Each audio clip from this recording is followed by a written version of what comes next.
All right. Good morning or afternoon, depending on where you're calling in from. This is Living Room Conversations, and today our conversation is on race and ethnicity. It's a part of a three-part conversation set. The first one being on race, the second one being on ethnicity, and then the third one is a wrap-up, kind of what might have been left unsaid. And just to get us started, I'm going to just invite everyone to say their name or however they want to be identified, and maybe what part of the country they're from. We'll make our rounds and then we'll get started. Is any volunteers that want to start off? If so, just kind of raise your hand. Otherwise, I'll just pick on somebody in 3 seconds. Sure. All right, John. Yeah, I mean, just since I already kind of introduced myself, my name is John, John Wood Jr. I don't know, we don't need last names or not, but my name is John. You can call me John, and I'm from LA. There you go. Okay. Shay, you want to introduce yourself? Yes, my name is Shay. Full name is Shakira, but everyone asks me if my hips lie, so I always go by. I'm from Virginia Beach. Oh, I'm actually from there. Okay. And Shannon, you're muted. Just tried to unmute myself. Okay. I'm Shannon, and I live in Athens, Georgia. Okay. Heather. Hi, I'm Heather, and I am just outside of Indianapolis, and it's about 5 degrees outside here today.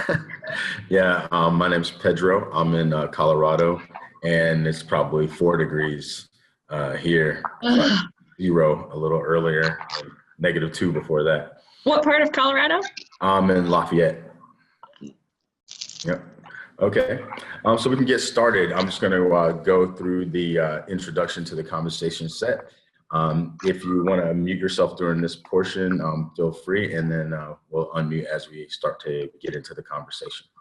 For those who are watching this on recording later, the conversation series, if you go to livingroomconversations.org, you can find the questions for this conversation set.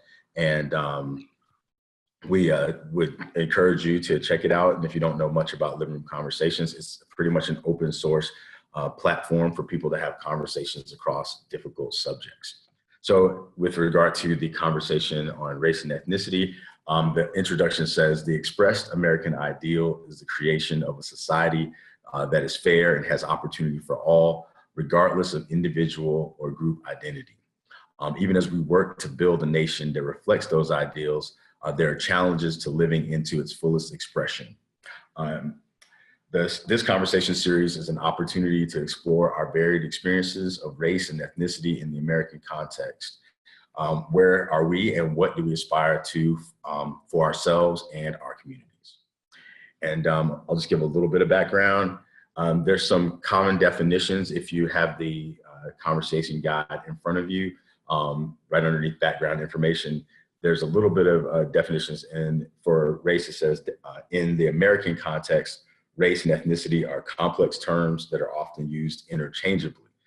These terms were initially separated to designate race as a biological quality and ethnicity as a cultural phenomenon.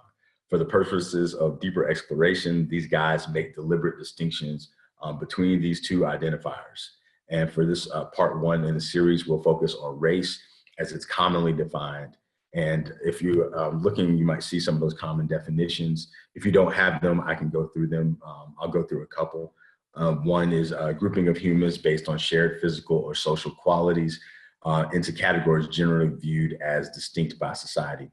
And another one is an arbitrary classification of modern humans, sometimes, especially formally, based on any or a combination of various physical characteristics, such as skin color, facial form, or eye shape, and now frequently based on such genetic markers as blood groups.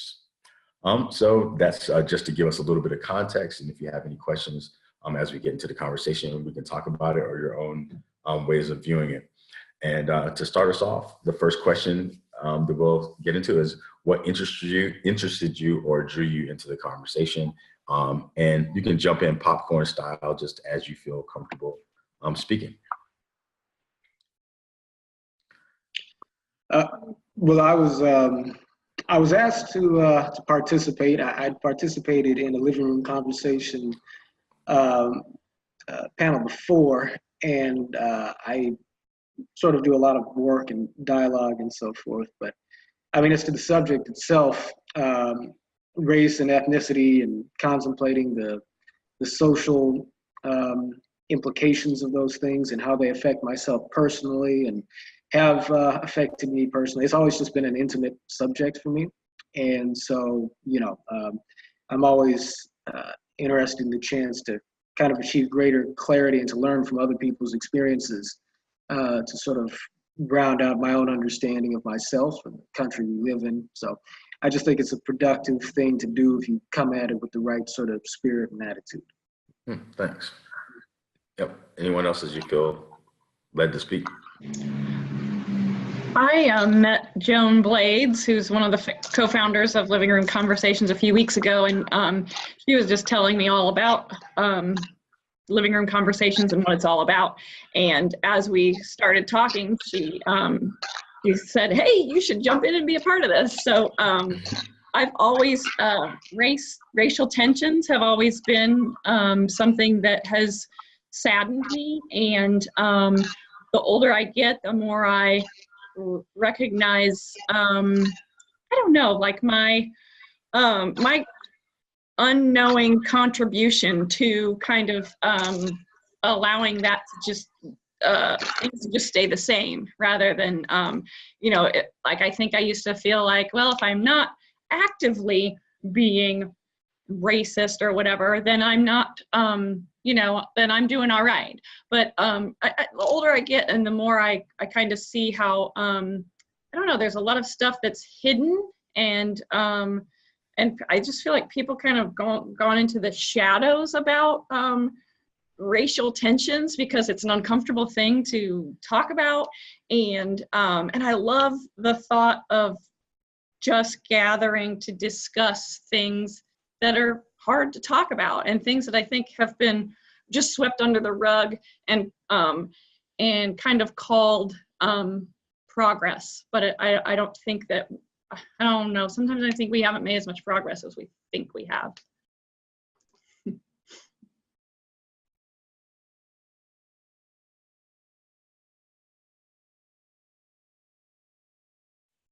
Shay, we can't hear you for some reason. My computer does. Okay.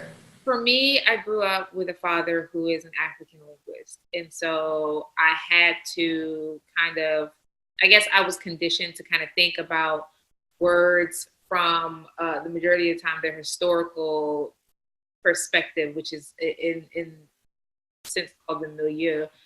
And for me, race and ethnicity, because of the history that they have behind them and how they affect us now and how they affect me as someone who's considered to be Black now, I take the chance to have any conversations about them so that I can gain a deeper understanding of how others feel. Because obviously, I've only been able to live them through my own perspective. And I can only understand them 100% through my own perspective. And so if I can have the opportunity to listen to others so that I can gain more of a universal understanding, then I can essentially, I guess, condition myself to be a more inclusive human being. So that's what drew me to a conversation like this. And then also, I'm currently about to have a baby, and so I want to be able to expose these things to my child so that they can grow up with the mindset that I have now versus how things were prior to now.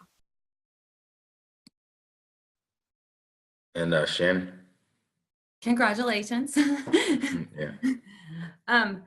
I am a former neo-Nazi white supremacist skinhead. I've been disengaged for almost 25 years. And I have 7 kids. So a lot of my life has really revolved around trying to stand the gap so that I don't transmit the generational trauma that was like part of my story and then from my own choices onto my children. And I work now building preventative programming for violent radical extremism, and I help people disengage from hate and violence-based movements. And so for me, just being a part of this conversation helps me to continue to unearth any of the unconscious ways that I still operate in a white supremacist system, and that I still operate in ways as an oppressor, whether, you know, whether in a very microaggressive way or, you know, in a larger way.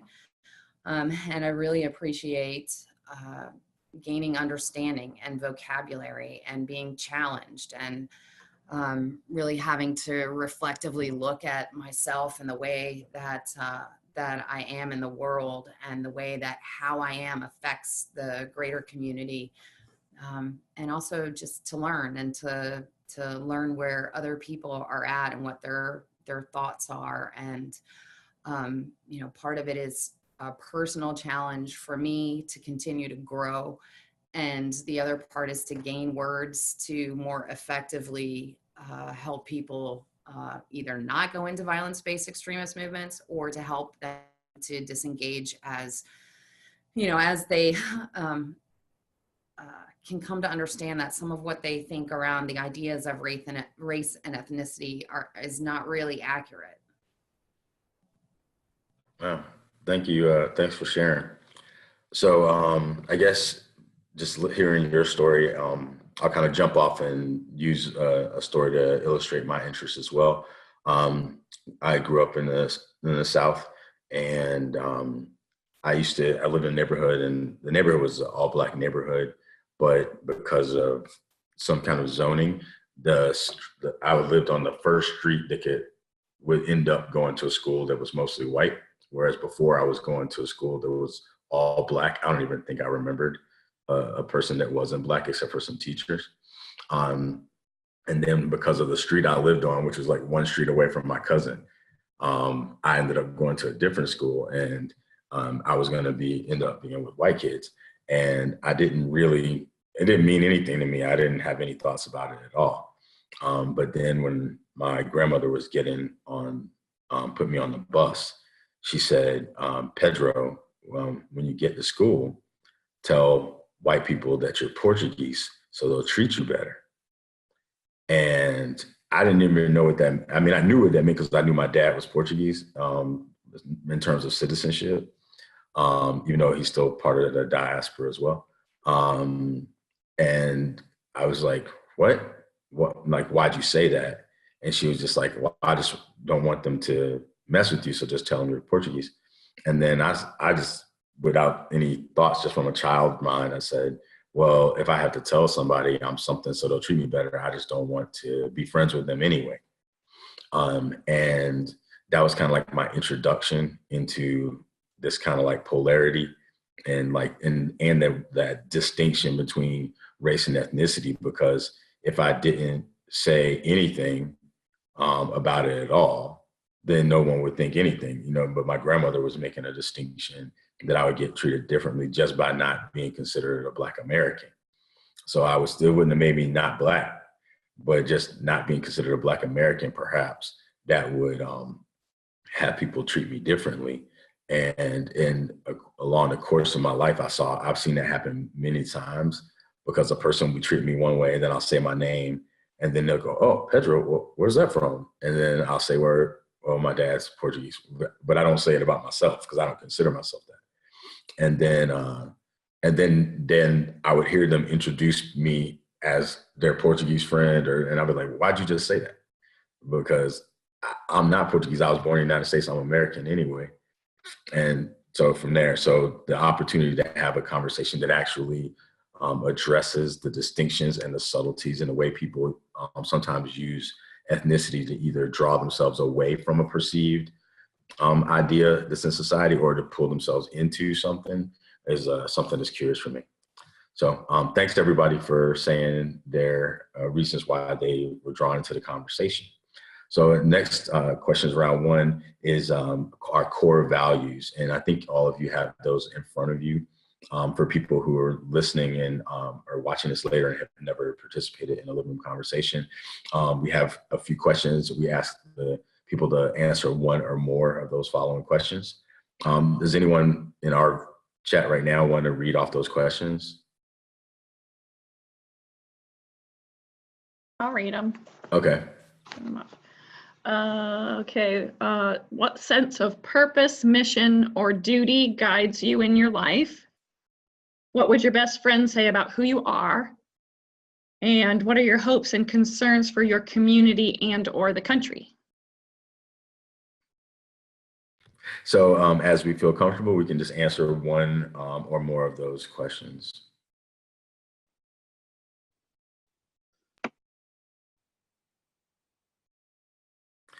I guess I'll start. Oh, you can start, Heather. I'm unmuted. I might as well start. Yeah. Well, I feel like the thing that kind of like guides me, purpose, mission in my life is, as a Christian, I feel as though two major things: to love God and to love people, or to love our neighbors, and that by loving people, we're loving God, and that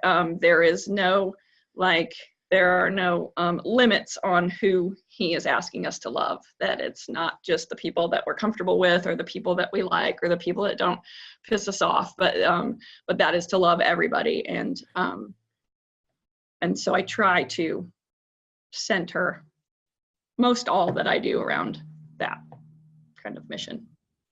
Cool. Yeah, I feel that my purpose is similar. Certainly, I think that I'm here.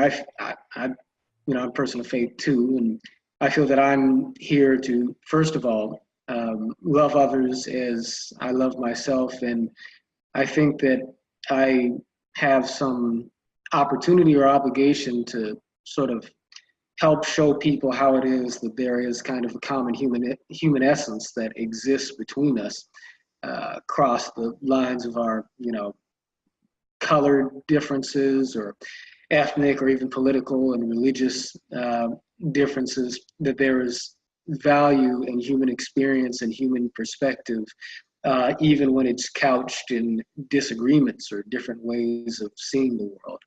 And so my purpose is to try and help people see the sort of common origins of their feelings, and of their sorts of human aspirations behind the differences in their experiences.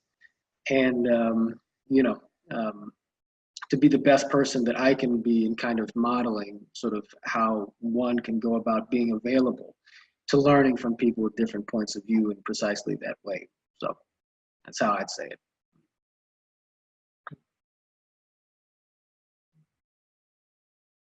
My purpose drives me in life to be very similar to John's, in that I heard, I want to say it was maybe my sophomore or junior year of college, I studied political theory, and there was one theory that stated, it was like the 2 or 3 things that made human beings all equal, and it was that our susceptibility to death and physical harm, and our need of survival, right? That being, we all need food, we all need air, and we all need water in order to survive. And so with that, along with what I've seen us, not just in this country, but just on earth in general, how we turned our differences into a hierarchy, I revolve my life around getting rid of that hierarchy, specifically through language. I don't think that sometimes we realize how hierarchical our language is that we use towards one another, even on a micro level. So everything that I say and every person that I communicate with, I always try to challenge the language they use, and I ask them why they choose to use words like good and bad, or right or wrong, or weird and normal or abnormal, so that at some point we will think about what we say and no longer place a hierarchy around the people that we interact with, just with the little words that we use.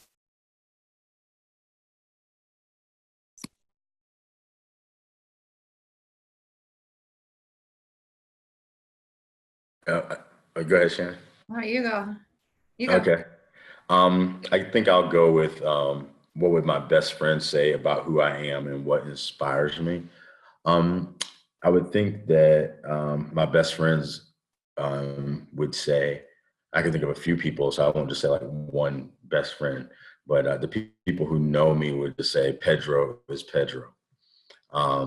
And I think that's what I aspire to be, to be, words and things like that. They're all symbols and they point to something greater than themselves. Like Shay was talking about words. And our names are ways that people connect with us, and they make up stories about us, and they imagine things about us. And it's all in the context of naming. And naming is a very powerful thing. And so I would hope that if I'm living into the essence of my being, and I'm connecting with people, and I'm loving people, and I'm trying to be the best person I can be, and to continue to grow, that when someone says my name and they think about me, it will call up all of those things. And they'll just say, you know what, Pedro is Pedro. And I won't be a conditional Pedro. I won't be a Pedro that shows up and I'm in this role, so now I'm showing up this way, or I'm this person and I show up this way, and I'm this other person, I show up this way. But there'll be some kind of consistency to how I show up, and that the nature of my expression, if I'm talking to a 2-year-old, I may speak to them a little bit differently than I might speak to a 22-year-old or a 52-year-old or something like that, depending on where they are in their maturity. But from the core of why I say what I say, or how I say what I say, or the intent behind what I say, it will be to connect with people and to invite them into a greater experience of who we all are in community, because no one exists by themselves. We act like we do, but we don't. So I would hope that my friends would just say Pedro's Pedro, and he's inspired by living into that. So yeah, that's what inspires me and what I hope my friends would say. And for me, I think so much of what I feel my mission or duty is to make ongoing, lifelong amends for the harm that and violence that I perpetrated. And also just to squeeze as much life out of my one and precious life that I possibly can, and to do as much good as I can possibly do in the time that is given to me, and be on my deathbed and have no regrets, and feel like it was a life well lived. My hopes and concerns center around something that you actually touched on, Pedro, that it's sort of the same. I think my hopes always kind of illustrate our concerns, right? That it is my hope that we will move towards a value set of negating independence and elevating interdependence, and broadening the idea that nobody is independent, that we are all independent. And what does that mean to be healthfully interdependent? This idea that nobody, not even a hermit living in the woods, is independent, because they still had to come through to human beings to be even in that space, to be there. And to really push the dynamic that we all aren't just connected, but we are all interrelated and rely on one another for the perpetuation of our species. Yeah. If anybody else has any other words before we move to round two, this will be the time to do it. I am going to jump off of what Shannon said, just from it, like, kind of moves my heart to do it, is when my dad was dying, I interviewed him to ask him some questions, like, because he was on his deathbed, and I wanted to kind of know if he had any regrets or anything like that. And he talked about the idea that all his life, he thought he was alone, that he thought he was by himself. And so the actions that he took that were sometimes harmful to other people was because he felt like he was alone. And sometimes even the harm was an attempt to connect, if that makes any kind of crazy sense. And then he said, actually, well, I guess I can cry if I feel like it, but he kept saying, become a we, become a we. And then he said, he can do this, can create problems in the world. A she can create problems in the world. A we is always trying to figure out like how to make a solution.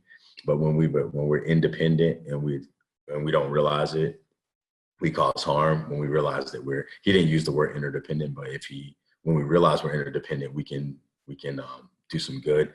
And he didn't really get the chance to do all of that, but I think those words that he chose and that I like have them on tape or digital were inspiring. And he was like, write a book about it, please, or something like that. And he used the example. He said, even a person alone in the woods came in the world through somebody. And even if those people never took care of them, that person still came in through the process of being a we. And so they're always part of everything else. And I just thought that was a cool way for him to leave the world, or as he prepared to leave the world. So yeah, thanks for you sharing that, because that kind of brought it home. And if anybody else has any final words on the round one, we can do that, or we can go into round two, which is more of the meat of the conversation. Are you ready to go into round two? If you are, just give me a thumbs up for going to round two. All right, cool. As we go into round two, they remind us of the goal of living room conversations. And this is what it says. Remember that the goal for this living room conversation is for us to listen and learn about where we have different opinions and where we have shared interests, intentions, and goals. Answer one or more of the following questions and speak from your own experience. Your experience isn't wrong, but neither is anyone else's. And this is a rare opportunity to speak your own stories around race and listen to others do the same. And if someone wants to kind of read through a few of the questions, they can do that, and then we'll start responding to them.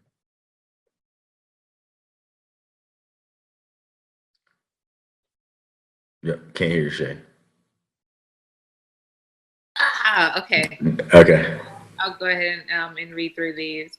The first one says, what qualifications do you use to determine a person's race? What is an early memory of race, not necessarily racism? Or what is a powerful memory of race that still informs how you navigate relationships where race is a factor? Was that memory of race a positive or negative experience for you? Do you feel your race impacts your daily life? And if so, how? And were conversations about race a part of your upbringing? If so, how was the subject approached? How did people around you talk about other races? Thanks. Yep, we could just kind of get into that, answering one or more as you feel comfortable.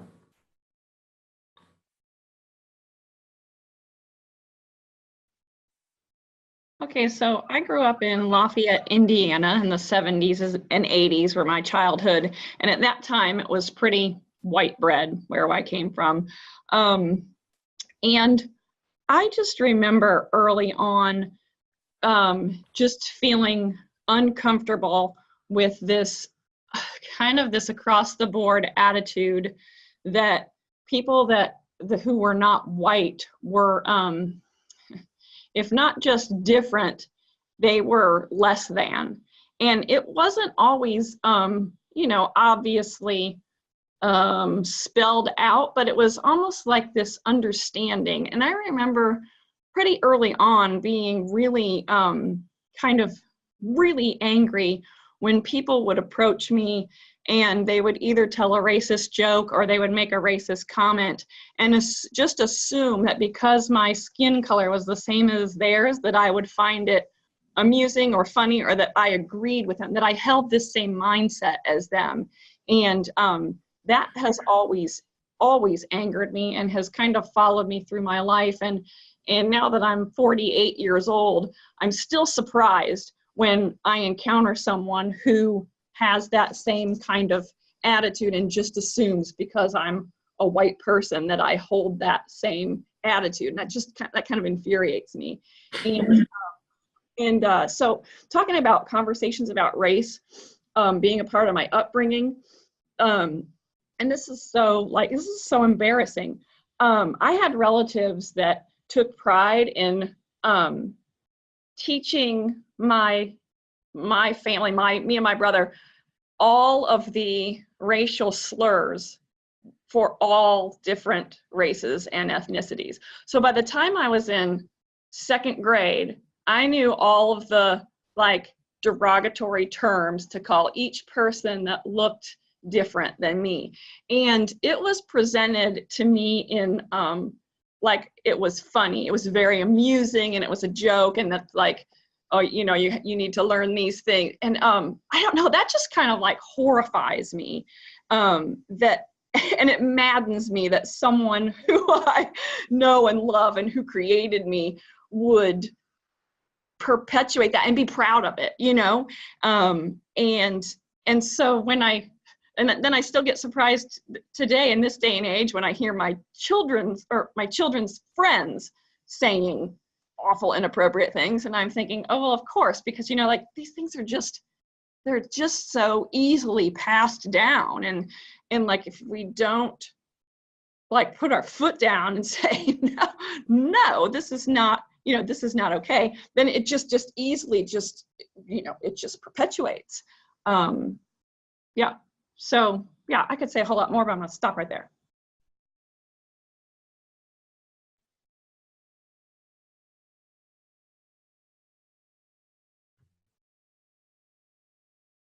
Still can't hear you. There you go. Okay. Me and this computer. I grew up with two different sides of what I consider, at the time, what I considered being Black. Obviously, as a 24-year-old, I've now, with education and experience, recognized that there is more. There's no clear definition on what it is to be Black. However, in my upbringing, there was I had family members who fell into the hierarchy and innately made themselves inferior because of, at the time, how they grew up and who their superiors were, which within the majority were white people. And then I had my father, who's always been an extremist. I would say if the Black Panthers were considered to be an extremist group by some, he would be the Black Panther, right? So, and I have a lot of his nature within me, even though I grew up with him, but I didn't have a strong relationship with him until I was 19. And I say that because of this.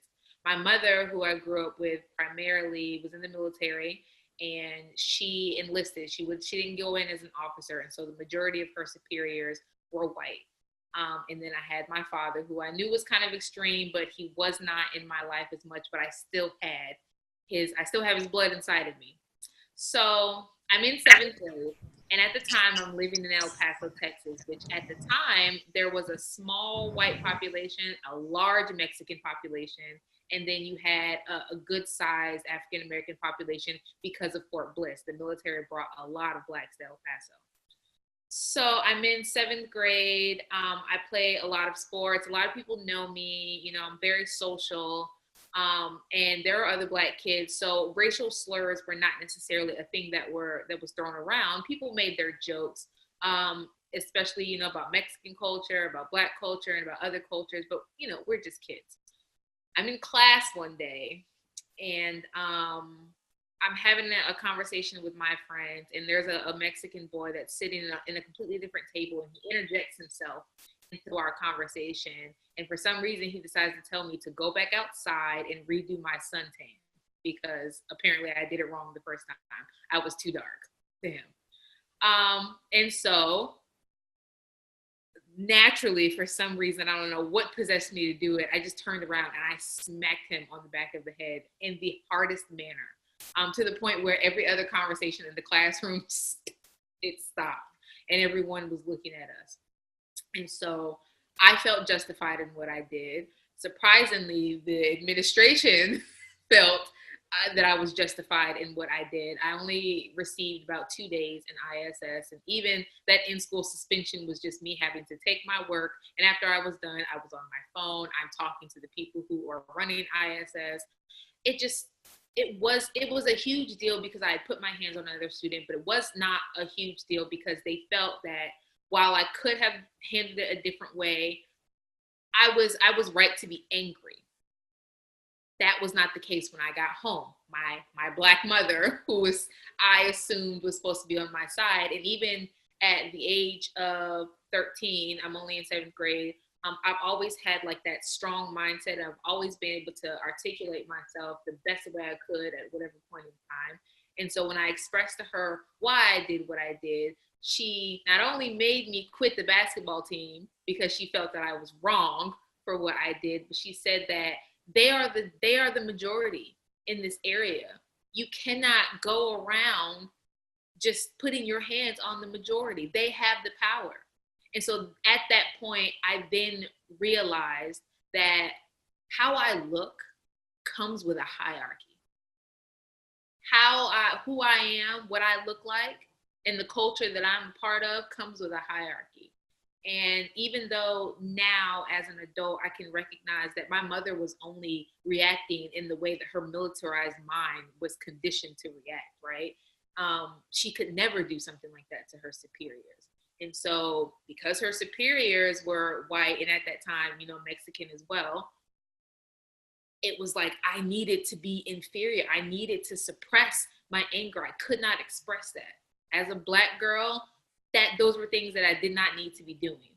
And it wasn't expressed to me through, let's say, like the karma type of argument where you don't take matters into your own hands. You let karma do what karma is meant to do. It was literally, you little Black girl, do not put your hands on anyone else. You're already perceived to be an animal. Do not allow our stereotypes to become your reality. And so from that shaped my view of what race and ethnicity was. It no longer became how you look. It was how you look equaled your place in society. And so that is why I am the way that I am. And of course, later on in life, as my father found out about this scenario, I was praised for it. But the point is this, I never realized that with how I grew up, going to about 13 different schools before I got to college, I never realized that how we're born, things that are so uncontrollable, can have such an impact on who we're supposed to be in, at least in this country, right? We can only speak from the American experience. Thanks, Shay. So Matt is with us now. So I want to acknowledge Matt and say hi to Matt. And I'm gonna unmute you in a second, Matt. I want to catch you up just a little bit. We're in round 2, which is the core of the conversation about race in particular. We went through an introduction in round 1, and the introduction is what interested you or drew you to this conversation. So I want to give you an opportunity to say that, and then I want to give you an opportunity to answer one of the core value questions. Then you'll be caught up, and then we'll kind of go from there. So I'm going to unmute you now, and if you feel like it, you can just share what interested you or drew you to this conversation. Sure. Can you hear me? Yes. And I'll try not to be the bad participant from now on and actually show up on time. I apologize for screwing up my schedule. My friend Joan Blades asked me to do this, but as someone that's been involved as a libertarian and a Tea Party activist, I find that the horribly angry and toxic nature of any conversation about race to be incredibly frustrating. I wanted to sort of stick my neck out a little bit as the white libertarian guy in this conversation to see what happened. I thought I'd lead by example, but I think the opportunity is, at least for someone like me, is to listen. I learned a while back hanging out with some of my progressive friends that, you know, a simple phrase like Black Lives Matter um, meant something different than what I heard when I initially reacted to it. As someone that very much buys into Dr. King's mandate that we judge people based on the content of their character, I was hearing something else, and until I actually listened and had that conversation, I didn't actually know what other people were trying to say. So that's why I'm here, and I apologize for being late. Okay, no worries. I don't know if you have the questions in front of you, so I'm going to read the core values the question about core values, and give you a chance to answer that too. You kind of touched on it a little bit though. So the questions for the core values are: what sense of purpose or mission or duty guides you in your life? That's one option. The other option is, what would your best friend say about who you are and what inspires you? And then the last option is, what are your hopes and concerns for your community and or the country? And if you could just answer one of those, that would be great. And if you need me to repeat them, I could too. Sure. So the sort of the core values, particularly pertaining to this conversation, but I think more generally, I've always been an optimist about people's ability to work together face to face in communities from the bottom up, and that beautiful interaction is where the good stuff in life comes from. And you know, part of that is something that one of my intellectual mentors used to call sort of a cosmopolitan spirit, that regardless of where we're from, who our parents were, our ethnicity, our religion, all of those things, that free association amongst free people, voluntarily cooperating, is how we get past those differences. And we don't pretend those differences aren't there, but there's something beautiful that happens when that diversity comes together. And so a sense of seeking sort of a cosmopolitan world where we don't judge people based on the color of our skin, that's a core value for me, and it sort of influences everything that I think about in terms of all the strife and anger and even violence that we're seeing in our politics today. Okay, cool. And then now you're caught up to where we are, which is the round two, which is the kind of heart of the conversation, and it's focusing on race. We did talk about some distinctions between race and ethnicity, and how sometimes those are conflated. And then we talked a little bit about how we're focusing simply on a general idea of race in the American context. And some of the questions that for round two are, what qualifications do you use to determine a person's race? What's an early memory of race, not necessarily racism? Or what's a powerful memory of race that still informs how you navigate relationships where race is a factor? Was that memory of race positive or negative in terms of your experience? Do you feel race impacts your daily life? If so, how? And then were conversations about race a part of your upbringing? If so, how was the subject approached, and how did people around you talk about other races? I don't expect you to remember those. They're like all in a row like that. I'm just kind of giving you a general sense. And then now you're caught up. So Heather spoke and Shay spoke, and now the four of us that are left can popcorn in, or just jump in as we want to engage those conversations, and then we'll be all set in terms of caught up. So, and I'm going to step back because I just said a lot of words and my throat's dry. So the next person can go.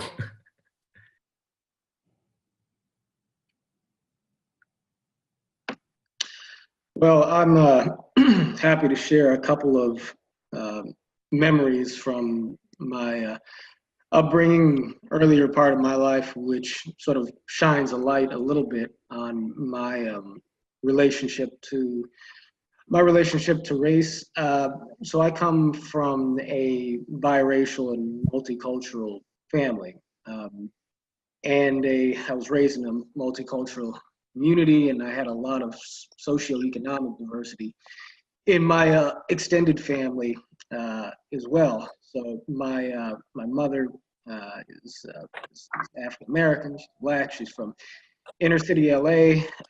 My father, who's 13 years older than my mom, baby boomer, is from Tennessee originally.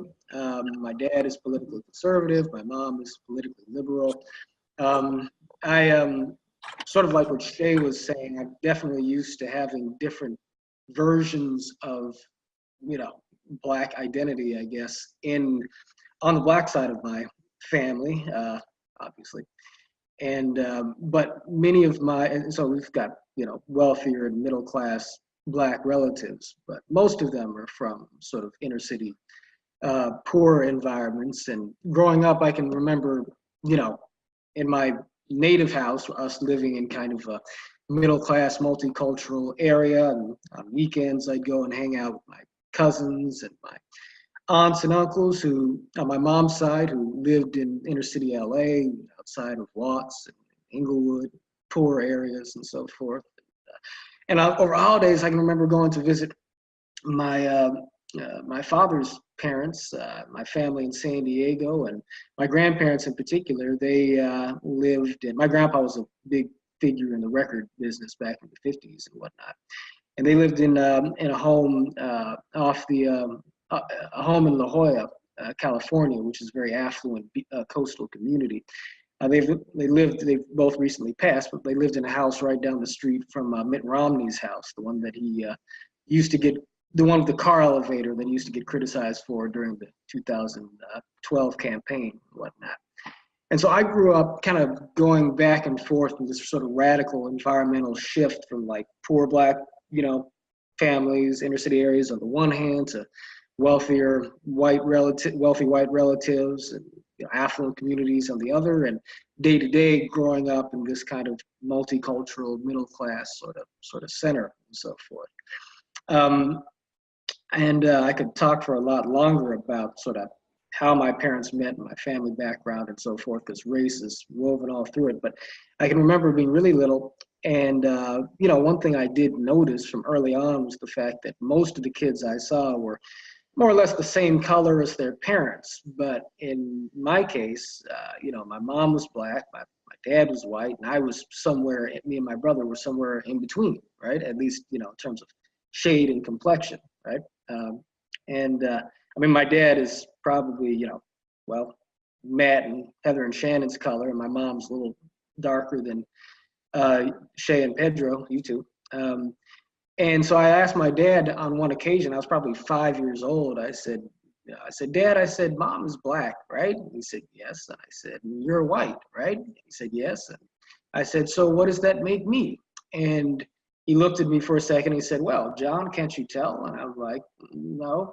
And he picked up my hand and he held my hand to my face and he showed me the backside of my hand and he said, you're tan. I was like, I'm tan. He's like, yeah, you're tan. I was like, oh, okay. So my first self-professed racial identification was tan, basically from the ages of like 5 to 7 or something like that, until I eventually realized that wasn't a thing exactly, But it did kind of crystallize for me a little bit, so just sort of the fact that, I resonate with what Matt is saying about sort of, I felt like Matt was articulating kind of a colorblind sort of vision in terms of how we ought to deal with each other. Instead, we ought to interact with each other on the basis of internal character. And yeah, that definitely resonates with my early upbringing and so forth, because in my household, we had reached King's Promised Land, right? And largely in my community. In our house, there was no hierarchy on the basis of race. Now, as I got older and got to be more sophisticated, I could see how race had impacted the socioeconomic distinctions that existed between my relatives on one side, my relatives on the other side. But in terms of the love that existed in our family and the respect from, and also broadly speaking, the community I grew up in, things are always more complicated as you get older, but fundamentally speaking, race was not definitive of anybody's value as a person or anybody's right to speak or be heard, And so, well, that's probably a good, I've got so many stories I can tell in terms of how my perception kind of, evolved over the course of time. I guess one thing I'll add to it if I've got time is the fact that, I definitely did come to see myself as being black and white as opposed to this mythical tan sort of concept in between. I mean, I came to think of myself as biracial and mixed race. I recognize, though, the fact that I was viewed ultimately as African American by people, who would just sort of casually see me at school and so forth. And my dad, interestingly enough, my dad was really proactive in raising me to be proud of being black, because for my dad, who, our family was from the music business and so forth, the greatest thing about America was American popular culture, especially going back in his time, the 50s and the 60s and so forth. And so, he raised me to think of myself as, by virtue of being an American, and especially as being an African American, as the heir of Duke Ellington and Sam Cooke and, all of these Muhammad Ali and Willie Mays and all of his heroes growing up and so forth, that black culture was what made American culture as great as it was. Not just black culture, but especially black culture, right? And, even so, when I was around inner city black kids, I would frequently be looked at as the kid who wasn't quite black enough in a lot of ways. And that caused me to want to compensate for that a little bit, I think, by sort of adopting a way of speaking that I would hear my cousins speak that way, but that wasn't really the way I spoke at my house, but I would internalize it. And I would try to prove my blackness as a young kid. I remember there was this guy named Tony, who I'm in middle school now. I'm like 12 years old or something. And he was kind of like me in the sense that his mother was white, his father was black. He came from a mixed family, but he was this really good looking kid. He played basketball. All the girls loved him and everything. And nobody ever questioned his blackness. And I felt like that's the guy I want to be like, I want to be like Tony. And so I got to talking to him one day. We didn't really know each other well. But I was, I sort of was talking to him. I said something along the lines of, how proud I was to be black, or how important it was for, to be black. And I was sort of doing this black pride kind of presentation for him. Maybe I was trying to impress him or something. And he looked me dead in my face and he said something like, yeah, he said, I feel you. He said, I'm proud of being black too. He said, but don't forget, he said, you're just as white as you are black. He said, and I'm proud of being white too. He said, that's my mom. He said, I'm proud of her. He said, I'm proud of both my sides. And he kind of hit me like right in my heart with that statement, because I was like, oh, like, let me be proud of both of my parents and both sides of my history and my ancestry too, because both sides make up me and who I am. My whole identity and experience is a combination of both of these things, regardless of how other people define me or see me on the basis of an initial glance, And so, I've, from that point in my life, I've sort of gone forward seeking to balance a felt obligation to honor all sides of both sides, of my ancestry and my heritage and so forth. And it kind of informs the way I see a lot of the social and political and racial conversations, because it's one of the things that made it it was a lot easier for me and Tony, interestingly, to ultimately kind of feel some pride in being white, in the sense that that's just part of who we are, than it is for most white people to feel any kind of pride in that, I think. Because obviously there's this history of white supremacy, which kind of, makes it kind of taboo in some sense to own being white. But because we were black and proud of being black and yet biracial in our particular context, it was kind of like, it was just felt uneven to kind of like, embrace one side of it, but to kind of tamp down the other side of it. Because we were used to being proud of being black. And I've always been proud of being black, But as a matter of internal balance, I've had to embrace both sides of my lineage in a way that really feels authentic in its honoring both, And so it's made for kind of a complex self-identity in some sense, but I'm grateful for it because it allows me to kind of speak into different cultural languages, I think, in a way that maybe allows me to do some good, I hope, So, Cool. so yeah, those are my stories. Thanks.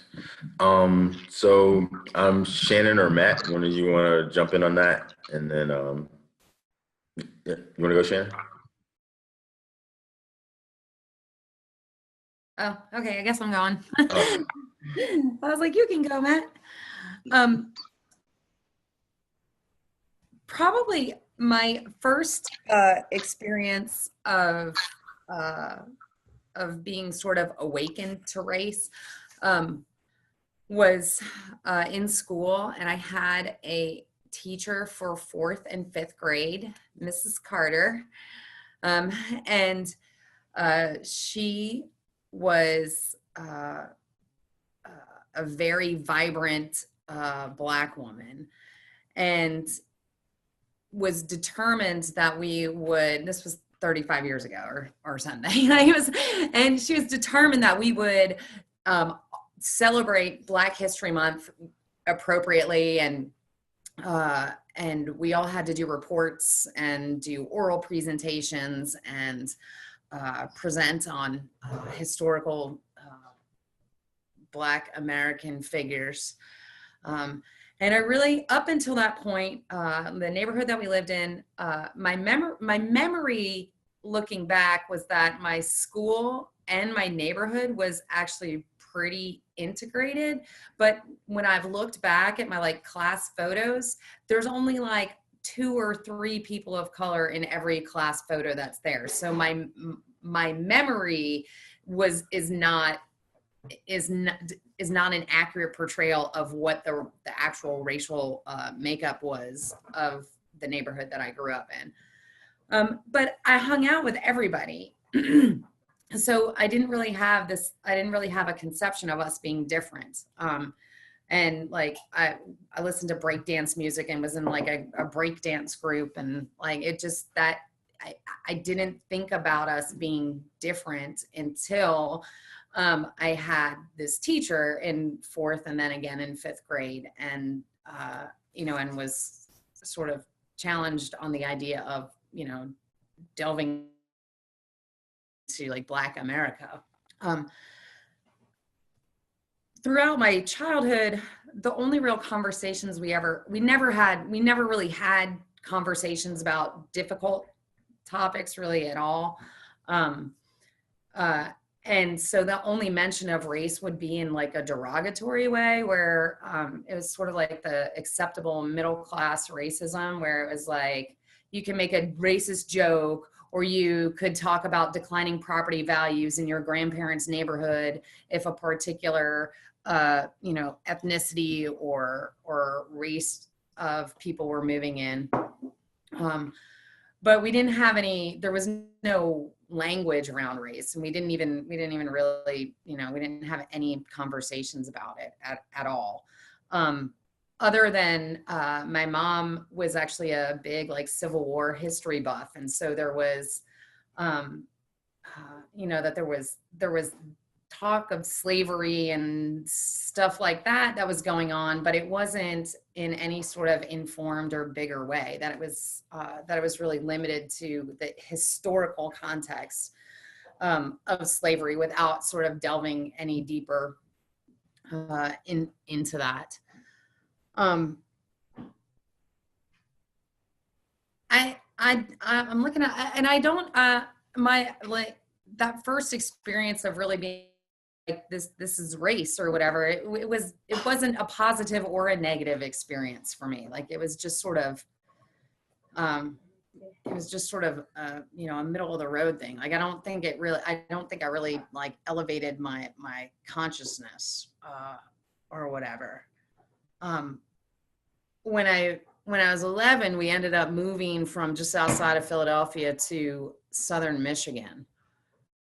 And so I moved from a place that was, pretty, at least in my mind, pretty diverse, listening to a lot of breakdance music and stuff like that, and moved to the Midwest where there were no Black people. And they were just like, who even are you? Like, are you from England? Like, why does, I'm like, no, you guys, I'm from Philly. Like, what are you talking about? And it was really foreign to me. In fact, there was like one Black family that moved into the school district where I lived, and they actually had a cross burned on their lawn. And so for me, that again was like this first experience sort of race. They ended up moving away shortly after that. But those were sort of like the first kinds of racial interactions that I would end up having. The most profound racial awakening that I have had in my life was actually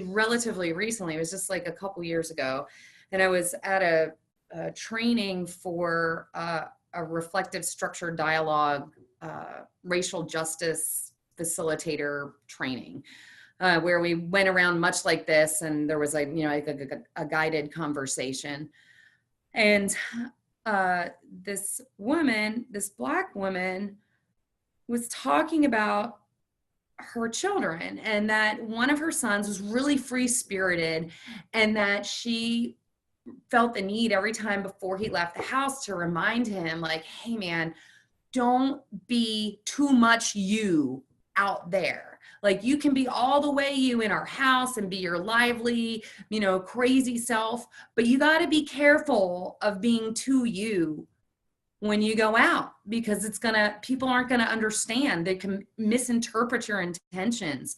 You have to be careful of how you present yourself in the world. And for me, that was the very profound moment when I deeply understood my privilege, my inherent privilege as a white person, in a way that I never really understood before. Like, I understood the intellectual arguments for it, but as a mom, I'm just like, I want my kids, part of my core value as a mom is like, man, I want you to be the most you can be, whoever it is as you define yourself in the world. And I want you to have courage to be who you are in the world. And in that moment, as she was speaking, I was like, holy shit, that is such a, like, just go out and be whoever you are. And like, that really, for me, that was really, really an eye-opening experience in terms of understanding that even though I'm trying to help my children to value equity building and justice and things like that, that I'm still doing it from this very privileged place. And I feel like that was very challenging, and that I have tried really hard to build on that, as I operate in spaces, and understanding who I'm talking to when I'm talking about stuff that I'm trying to teach, and cultivating, learning more than, listening more than talking. And I think for me personally, that in that experience, like, my race impacts my day-to-day life all the time in all kinds of ways, that, I'm not afraid when the police pull me over that I might get shot. I'm not afraid that if somebody's rude to me in a store, it's because I look a particular way. Like, I have a much better chance of getting a job because I have a very, white sounding name or whatever. Like, I don't carry that with me. But it also impacts me because I'm able to get into spaces that other people might not be able to get into. And so I try to carry the responsibility of the privilege that my skin color affords me to be able to, challenge the people in the spaces where I get to be. That, sometimes I still can't even believe some of the places that I get to go and speak and talk to people and learn from people. But I carry that with me. That woman's story and her experience with her kids, that I carry the responsibility of my whiteness in terms of trying to do everything that I can to dismantle the system and challenge how we look at the system, that I carry that with me everywhere I go. And I think there was another one, and I think in terms of like how obviously, like, some of the ways that I determine race are along the lines of along I'm talking, or if I'm scanning a group of people, it's definitely along physical characteristics for the ease of being able to have some words. But in terms of actions, or in a broader term, I have tried really hard to lean into people just identifying themselves however they choose to be identified, and going with trying to develop the idea that, like, what race do you identify as before I put you in a group that you might not feel like you are part of, or whatever. And same in terms of pronouns or sexuality or whatever, like trying to just ask people before I make those assumptions or those judgments, if I have the opportunity to have that sort of interaction with them.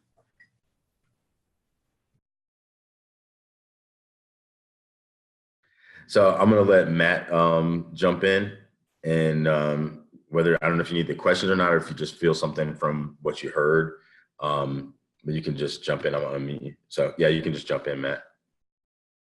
Yeah, like I'm thinking a little bit about my personal history and some touchstones in my life, and one of the things that's sort of interesting in my life is I probably lived a very naive childhood, in the sense that we didn't really talk about race in my family growing up, and I didn't realize how much it was not a thing in my family until I moved to Washington, D.C., and I took a job at the Republican National Committee, which was already a little bit traumatic for me because I was a libertarian. I had to get my hair cut and buy a suit, and it was rough sledding for me. But the first day I went to work at the Republican National Committee, one of the questions at lunchtime, we're just hanging out, and everybody wanted to know what I was. And I'm like, what do you mean, what am I?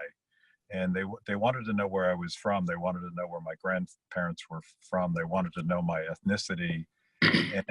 And I had never really thought about it before. And I had to go back and reconstruct some of the stories that my grandfather would tell me about coming over on the boat from Slovakia, and some of the things that he had gone through as he was a kid. But in my house, we didn't talk about white, black, or brown. We also didn't talk much about where our families had come from, because we were just Americans, and I grew up that way, and I just never thought that race was an issue.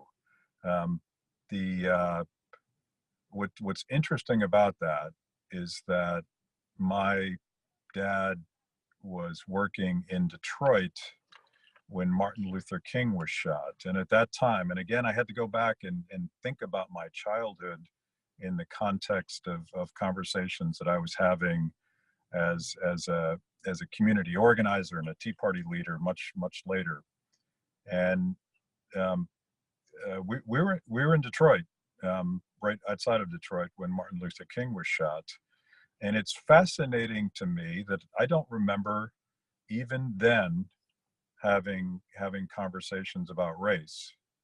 And the two couples that my very white parents used to hang out with, one was a black couple, and another was an Indian American couple. And I just thought that was normal. I thought it was normal because that's what we did. And I don't even remember talking race with them. And I don't know why that is. And I wasn't awoken to the fact that all of these things mattered until I moved to Washington, D.C., and I got a job in politics. And all of a sudden, race, or more specifically, ethnicity was like a big deal. People cared. So I had to go back and sort of reconstruct my story and where my grandparents and great grandparents had come from. So I tell that in context of, I feel like, for better or worse, I think for better, I grew up in a family that sort of accepted this sort of melting pot cosmopolitan vision of a colorblind society. And I know that I learned much later that even the phrase colorblind societies rubs some people the wrong way, but that's where we came from. And I attribute this, and this is a construction in my own mind, but I attribute this to the fact that I'm 55 years old. I was born on August 31st, literally just a couple days after Martin Luther King gave his speech on the Mall. And I wonder if that's not a benchmark for my life. Like clearly, that was a moment in American history where something important was happening in terms of solving some of the fundamental problems we've had as an American society when it comes to racism, when it comes to bigotry and state imposed bigotry and all of those things that we're talking about.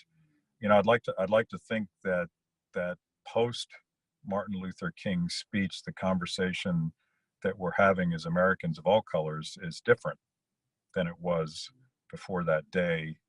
And maybe that's part of why I grew up the way I did to do that. And it wasn't until much later. So fast forward, I've gotten over the trauma of being involved in politics and living in Washington, D.C. as this sort of idealistic libertarian kid. And I've become a community organizer. I'm working with a group called Freedom Works, and I found myself at the height of the Tea Party, debating, naively accepting a debate on CNN with Don Lemon and Ben Jealous, who was then the president of the NAACP. And of course, you have all these conversations about whether or not the Tea Party was racist. And I don't want to get into any of that stuff at all, unless you guys want to later. We can hash that out too. But what was interesting is I said something not unlike what I said at the beginning of this conversation, that I and the Tea Partiers I know believe in a colorblind society in the context of the laws of the land should not discriminate people based on the color of their skin. And Don Lemon interrupted me. He's like, no, I'm not sure that's right. Surely, like, skin color and where we're from, this stuff is important stuff, and I definitely think it is. But he took umbrage to that, and I had to restate it as judge people based on the content of their character. And I've now come to realize that this idea that I have that we should live in a colorblind society is not consistent with how a lot of people are thinking about this, because and someone just mentioned, because of things like the way that cops treat particularly young Black men, and the way our criminal justice system clearly has a bias in terms of outcomes that sure seems racially motivated. So there are those things, and again, this is why I'm having this conversation. But in the context of how I grew up, conversations about race just weren't a thing. So I'm here to learn a little bit, hopefully. Cool. All right. So I think I saw that interview, by the way. Yeah, I think I did too. So I know it's been a while, so because this round is meteor, and we've been the type of people, there's different types of people that have these conversations. Some people will like maybe get triggered or talk over top each other, or they'll just have different ways of engaging. We've been all kind of one person speaks, we listen, next person speaks, kind of, which is really cool too. But I also want to check in with everybody and make sure they're doing okay, because I haven't gone on this session yet.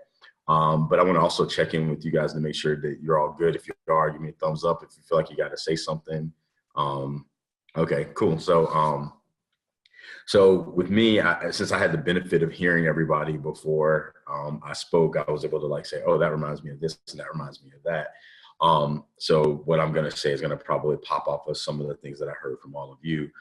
The first thing that pops in my mind is when I moved to Mississippi, after my dad lived in Mississippi and I lived in Virginia. And I used to go to Mississippi in the summers. And my family, with my family in Virginia, the black part wasn't a question. Yeah, my name brought in some different conversations. And yes, there were some people in my family who I could tell that they felt like almost some sense of like I had a get out of black free card because of my dad's ethnicity and stuff like that. And you could tell, I mean, I personally could tell that there was a lot of nuance to how people treated me. But I decided because of encounters that I had that I was just like, I'm black. Like, I don't care about the way that people are trying to make it very nuanced to make themselves feel comfortable or whatever the case may be by leveraging my name in some kind of capacity. But because I grew up where I grew up and I had experiences, and which I won't get into a lot of them, but one I will say is real briefly, is that we had an encounter with the police, my friends and I, and during that night we were called the big word by several white people just trying to go to 7-Eleven and get a Slurpee, and people are yelling at us and calling us, N-word or whatever, and ultimately it escalated. One of my friends got upset and he threw his Slurpee at a car that was blowing the horn and shining the lights at us. And it ended up working out all right. The kids were white that did it, but I knew one of them and it just kind of like deflated. But then right after they left, the police showed up, and whoever called the police just said there's some black boys running, because the car started chasing us so we ran through the shopping center to kind of get away from the car that was chasing us when my friend threw the Slurpee at it. And some people just said, hey, some black boys are running through the shopping mall area. And then the police just came out of nowhere, just almost right after the car left. And my brothers and my friend were a little bit more shaken up. And for one reason or other, I'm kind of like a slow processor. So like I see stuff happening, but I still goes through my head slowly. So I kind of respond instead of reacting in most situations because of that. So I was kind of like witnessing it. And then the police officer was like, what are you doing? Blah, blah. And I just was, said, hey, well, we were called the N-word by, and I said the word by several white people. And I said it like real monotone. So no, I don't know what they felt, but I just said, they called us this. We were just trying to go get a Slurpee. And, that's unfortunate, but this is what happened. And then the police officer just said back, black boys out at night are nothing but trouble. When it gets dark, you guys should be in the house and you shouldn't be coming outside. And then that was the end of that. And my friend, it like broke his heart. And he really like emotionally couldn't handle it and got upset. And my brothers were a little younger and they just they saw me respond talking to the police officer. So they kind of just followed my energy. But my friend, I saw it crush him. And he was just like, no, it's not right. Or why? And in that moment, I said, I don't care like what people say about my name or my heritage from my dad's background. I grew up here. I live here. When police officer sees me, the police officer is not going to be like, oh, is that guy's dad Portuguese? You know what I mean? I was just about to shoot him. So I just said I'm black. That's just where I am with it. So when I started doing that, it just like I never talked about it one way or the other. I just said that's stupid. But then I just was like, I'm black. That's how it is. And then when I moved to Mississippi after I graduated high school, and I was filling out my driver's license, and my dad was with me, and he saw me just like fill it out, and I just put black. And the only option was black or white on the thing. It was like black, white, or other. That's what they used to have. And I just put black and just kept on going. So my dad looked and he said, why'd you put that down there?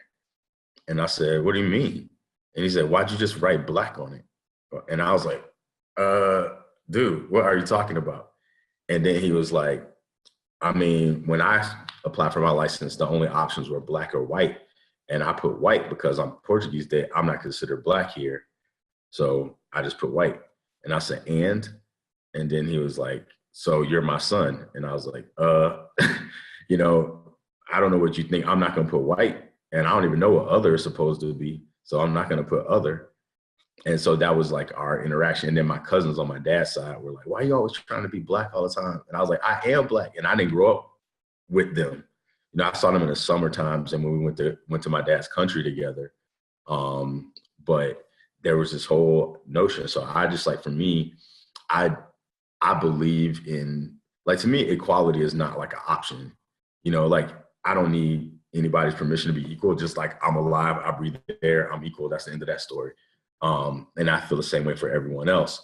And anything that says contrary to that, it's like, I just see it as the person or people or group is like just on a mass hallucination or deceived in some capacity, because it just doesn't make sense in the context of we are all equally created, not because some people wrote it on a piece of paper or whatever, but just because we are here, like we're all here.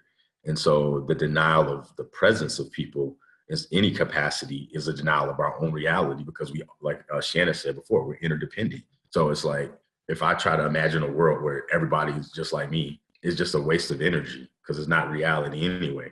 So why not just get to know people as they are? And like, as we engage in each other's stories, we become different people. Because like, I'm not going to be the same person. Like, there's this core essence of who I am, my like Pedro-ness. But I'm also, my life has been added to by Shay, Heather, John, Shannon, and Matt right now. So when I leave this conversation and when we have our conversations in the future, I'm going to be added to by our conversations. And nothing's going to take anything away from me by engaging. Whereas I think we've been taught that if we engage with others and we accept others, we become less us to the degree that we accept someone else. And that's just false. So the way I roll, the way I live is that I acknowledge the historic like narratives that people have made up about all types of people. And I say, oh, that's a story that people made up. And that's a story that people made up. And then there's the reality of what is. And so I'm choosing to live into reality. So that's kind of how I engage with all the race and stuff like that. So if I notice people, it'll be like, oh yeah, he's black, his hair is nappy, he's a fool. That's the end of his story. And that's they're gonna miss a part of knowing themselves by just choosing not to engage with me. They're gonna lose a part. They're gonna lose a part of themselves by not engaging. But if they do engage, they're gonna gain a part of themselves, because we are all part of this like one just human beingness. And I don't get bothered with people if they say, like, I wouldn't use the word colorblind because, you know, we just see people, we see their colors, this is how it is, you know, and I'm not gonna say blind to anything else. But I don't hold it against people who do say it, because from their perspective, I see that that's a way that they're articulating something to their story. And at the end of the day, if we traverse time and we see that we've finally figured this out and we can like get along and work and learn and laugh about, oh man, remember when I was racist or whatever. When we get to that place, then whether we say it's colorblind, whether we say it's the content or the character or whatever language we use to articulate it, ideally we're gonna all be in the same place, and we might have used different words to get to that place. But once we get there, I'm like, that person can say, oh, I'm colorblind. And I'll be like, oh, that's how you express it? Well, I love everybody's colors, and that's how I express it, but I'm not blind to all of them. And you aren't either, but that's just the word you're using. You know what I mean? And hopefully we'll just get there. And I believe that doing stuff like this is showing that we, on some capacity, we are there. We come in and out of being there. So right now we're there, you know, and then maybe we might go outside or read an article from our group and then go, I forgot again. But then next week we'll meet again, we'll remember again. And the more we do this, we'll remember more. So that's all I have to say about my responses to those questions, integrating some of the things that you all shared. And thanks for listening and for sharing. So if anybody else has anything they want to respond to or things like that, we have about, you know, everybody seems that they could last for another 10 or so minutes, 10 or 15 minutes. So we can move into the final round. But if anybody has something that's on their heart You can just I'll just open it up. So you can unmute yourself if you want to say something, and we can do that. And then we'll get ready to go into the last round.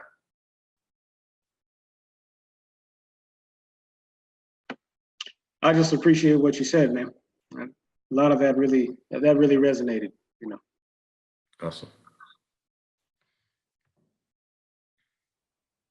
And John, I liked what you said about, and it's given me a lot to think about in terms of being proud of your whiteness, because it's one of the things that, you know, I'm trying to find words around talking to people that are looking towards, you know, they're like, the only thing you can't be in America is a white guy.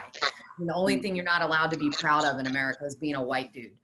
And, you know, and trying to uncover the language to help them understand what their whiteness is all about, in a way of not having to be ashamed of who they are, but understand because of who they are that they have particular ways that they have operated, even if not consciously or whatever, in our society. So I really am glad that you shared that, because it's given me a lot to think about and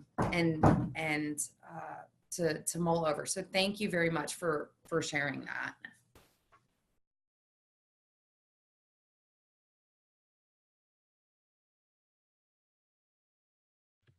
Yeah, if no one else has anything to say about or any responses to the conversations, round two, we can kind of go into round three, which is the reflection and next steps round. And it asks us to answer one or more of the following questions. In one sentence, share what was most meaningful or valuable to you in the experience of this particular living room conversation. And you can say more than one sentence. The other one's, what new understanding or common ground did you find within this topic? Next one is, has this conversation changed your perception of anyone in this group, including yourself? Name one important thing that was accomplished here. And is there a next step you would like to take based upon this conversation you just had? And of course, we all have a next step that's going to be happening when we speak next week. But if there's some other next step in your practical, like day-to-day life, then feel free to share that. So in the room's open, so you can just say what you want to say.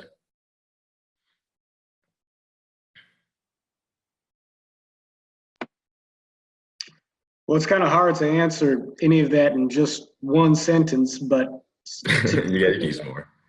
yeah, but I mean, you know, my one sentence answer would be that I've got a sort of a new collection of really sort of, I think, nuanced human stories around this subject of race that helps fill out, again, my own understanding, which is, you know, part of what I was hoping for from this. And I think everybody said something that I could found myself being able to resonate.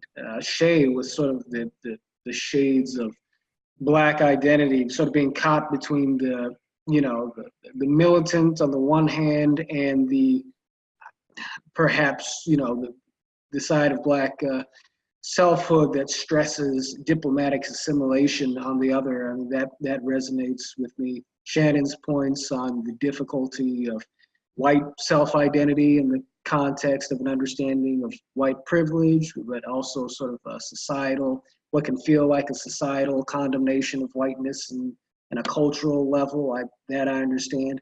I understand Matt talking about, you know, sort of the Republican libertarian view and not realizing that for many people, the idea of a colorblind society is kind of out of date. And that's not to say that it should or shouldn't be, but coming to terms with that, I understand Heather and, you know, the sort of the ease with which people of your own color can sort of say disparaging things about other groups of people, and having to ask yourself the question, should I check these people right now? I mean, even as a, you know, even as a Black person who knows what it's like to be like, you know, the Black friend for white folks who don't have a lot of Black friends, and to catch them saying things and it's like, oh, but you're cool.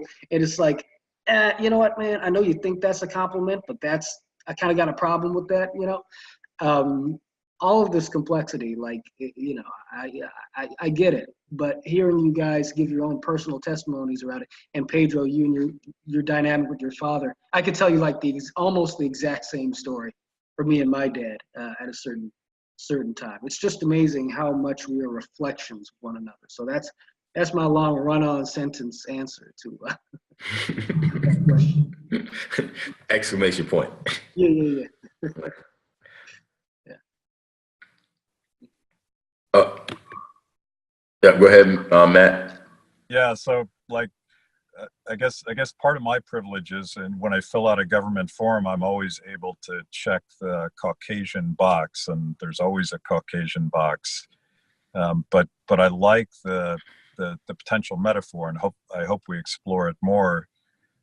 This idea that, you know, does there have to be a box that captures who we are as a person? And I wonder how many boxes there would actually be if there was a box for everybody. It would, which kind of gets to my point. Like, how do we get past this idea that we all belong in a box, and try to see beyond just the color of our skin, and figure out who that person is, and why that person is special and important. And again, I'll probably be sort of a Johnny one note on this, but that's one thing. And the other is that the powerful stories that every time you hear a story of someone that was treated poorly or abused simply because of the color of their skin, as the white guy, I cannot personally tell a story like that. And that's a difference, and those stories are very important for creating some understanding. Yeah, thanks for sharing. Everyone can hear me. Yeah. You know, I had a conversation with someone who identified, I want to say he was an existentialist.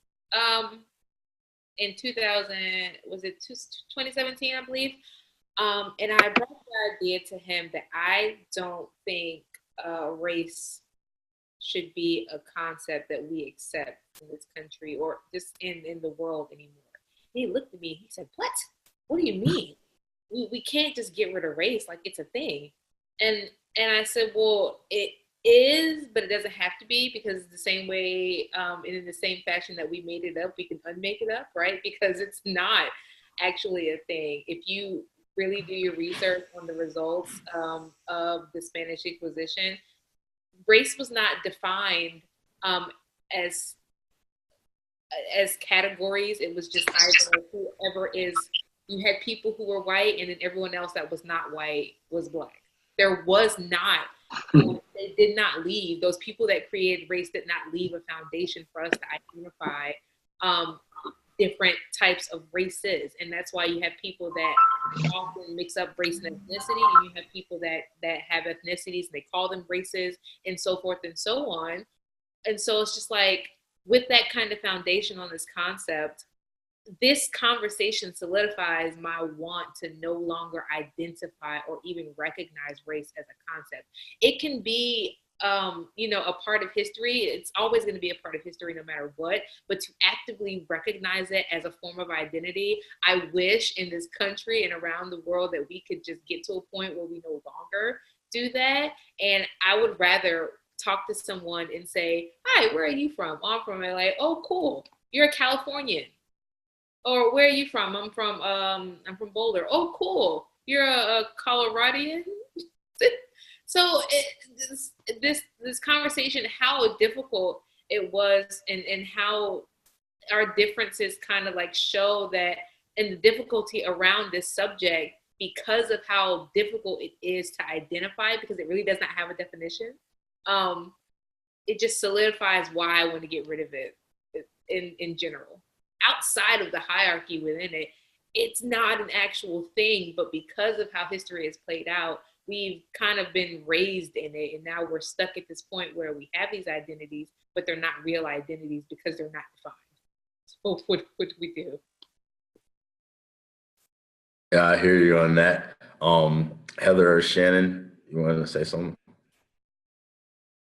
I just have one little thing to say. And I just appreciate listening to people's stories and just kind of expanding, my limited experience and worldview. But I love when Shannon was talking about you're working towards negating independence and moving us towards interdependence or recognizing our interdependence. And that theme has been coming up a whole lot for me the last couple of years. And I just love that. I love that other people are recognizing that in multiple arenas. I've been specifically speaking about it in like faith communities, but to see that out and beyond, outside of the walls of the church even, is a beautiful thing, because we are kind of told, do your own thing and you're your own person and do what's good for you and what's right for you. And that hasn't served us well as a nation or as a world. And I love the thought of more people kind of shedding that need for total independence and recognizing our need to depend on one another. So thanks for sharing that. Yeah.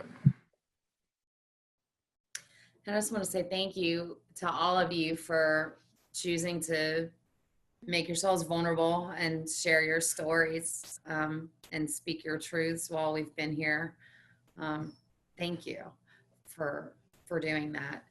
And man, Shay, I hope I have so much hope in science. I keep hoping as the epigenome goes back and back and back, that I'm just okay, can we just see, well, I am not going to voluntarily submit my DNA to these companies. That is one of the things that I love is happening about all these DNA testing sites, because I'm just dude, everybody is coming from right now, it's 8 original parents or something, DNA strains or whatever. I'm just it's all bullshit. It's all there's so much more that is alike about us.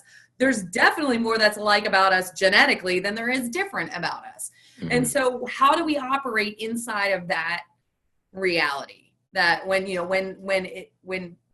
that science is really out there, I'm just how do you refute that? How do you, I know that as Americans, we are really good at refuting solid science, but that notwithstanding, I still hold out a lot of hope that as science advances, that a lot of those social constructs that we have built to decide who gets access to resources and who doesn't will just go away. I'm sure we'll make new ones up, but. Yeah. All right. So I'll round it out. So when Shay said that race was, just basically a construct, and my mind thought about, yes, so is money, it's all just a construct, and we kill each other over it and all sorts of different things. So one of the things that I think is a challenge is that, even when, and I learned this being a parent, when my daughter, because I'm kind of a logical thinker, and when I had a kid and she wanted me to pretend to eat food that wasn't there, my internal self, I wanted to say, yeah, there's no food here. Let's have a real sandwich. But she was just eat this. And I started thinking with compassion. I said, okay, I'm going to have to pretend like this food's here so that I can engage with her. And then after a while, through our engagement, she's going to grow. And then eventually she's going to want to eat it. She's going to be if I try to give her an invisible sandwich, she's going to say, get out of my face with that invisible sandwich. I'm hungry. So I started to apply that the way I deal with other people, because I kind of just choose to listen and say, this person believes in this thing they're saying. So I'm going to talk to them from the point of view as if it's real, just from a connecting standpoint. I can have a conversation about Santa Claus, but I hope I don't hurt anybody's feelings, but Santa Claus is not real. So I basically decided that I am going to meet people where they are, and trust that they're meeting me where I am. And then we can figure out where we want to go together, and then figure out mutual ways to get there. So I've seen a lot of that in this conversation that we had today. Hopefully you guys do the feedback so we can tweak it and refine it a little bit more. And like one of the things, like I saw you guys laughing, but if people watch the video, it just sounds like, and there's like all silent. So maybe we'll keep the sound on, but sometimes there's background noise. So that's why I've been muting people. But I definitely think that's the important thing that's happening here today. And if you are fine with it, you're going to have to give me a thumbs up. I was going to read you something because it's something that Shannon said that I wanted to, I had a quote that I was just like, oh, I know exactly what this quote is. So if you guys give me a thumb up, we can end on that quote and then we can go from there. All right, cool. So this is from a book by this guy named Robin Myers. And I haven't finished the book, so I can't say that everything is that people agree with all of it, but I like this one part. And the book's called Saving Jesus from the Church. But this notion he said right here, he said, the notion of covenant as a collective expression of gratitude and mutuality has been trampled beneath a culture whose real devotion is to private ambition. The religious impulse born of epiphanies that awaken us to our responsibilities to and for one another is fundamentally corrupted when it's reduced to an individual balm. Faith is always supposed to make it harder, not easier, to ignore the plight of our sisters. So whether we're people of faith or no faith, which I think we all, if you get up in the morning and you got some kind of faith, we're creating something together. And as we deepen our own walk, I think like what we're doing, conversing like this, we're creating a world where it's more difficult to ignore each other. And so, unfortunately, part of that path seems that we, like people who've been oppressed, feel like they want people to know what it feels like. And that's bringing up guilt and shame and all this other stuff because they're trying to communicate something. But hopefully, once we listen enough, people, and they know they're being heard, none of us will have to like fight for this space, but we'll just be like, oh, you know what? We're all here. Let's listen like we've done with each other today. And maybe this way of being together will spread and we'll make room for each other and hear each other's stories. And, you know, we can talk about it or not talk about it. And neither way won't be a threat. But until that day, I appreciate all of you participating in this. And I'm gonna unmute all of you so when we say bye, it doesn't sound like you gotta say bye. Oh, I'm unmuting you. All right, everybody's unmuted except now I'm unmuting Matt. Oh, you're unmuting yourself at the same time I'm unmuting you, like unlocking and locking a door. Like, okay, so there's a survey. Can you email us all that quote where you took it out? Yeah, I can do that. Yeah. I don't know if I have all of your email addresses, but I'll definitely send it to Shay and then it'll get out. And I appreciate all of you. I guess we could say bye until next week. And we'll do this again on ethnicity, and I look forward to hearing your story. So, all right. All right. Thanks, everybody. I appreciate you guys. Bye.